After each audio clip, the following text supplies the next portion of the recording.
আসসালামু আলাইকুম রহমতুল্লাহ বরকাতু। আমার মুসলমান ভাই বোনেরা, আজকে আমি যে টপিকটি নিয়ে কথা বলবো, আপনারা স্ক্রিনের সিনারিতে দেখে কিছুটা হলেও আন্দাজ করতে পেরেছেন মুসলমান ভাই বোনেরা। হ্যাঁ, আমি আজকে কথা বলবো মুসলমান ভাই বোনেরা যে বৃষ্টি নিয়ে।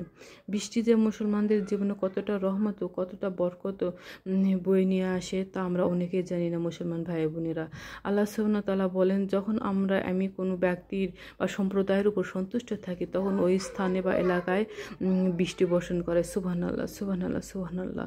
আর এই বৃষ্টির প্রতিটি ফোঁটায় রয়েছে আল্লাহর রহমত ও বরকত দিয়ে জড়ানো, অথচ আমরা সেটিকে তালাশ করি না, খুঁজি না, আর কি বলি যে বৃষ্টি হলে এটা হলো, ওটা হলো, ওটা হলো, ওটা হলো। আল্লাহ নাউজুবিল্লাহ, আল্লাহ আমাদের মাফ করে দিক, আল্লাহ আমাদের সঠিক জ্ঞান দান করুক। মুসলমান ভাই বোনেরা, আজকে হচ্ছে পবিত্র জুম্মার দিন, তার ভিতরে হচ্ছে বৃষ্টি। সুবহানাল্লাহ, এই দিনটি না জানি আমাদের জন্য কতই বরকতময়।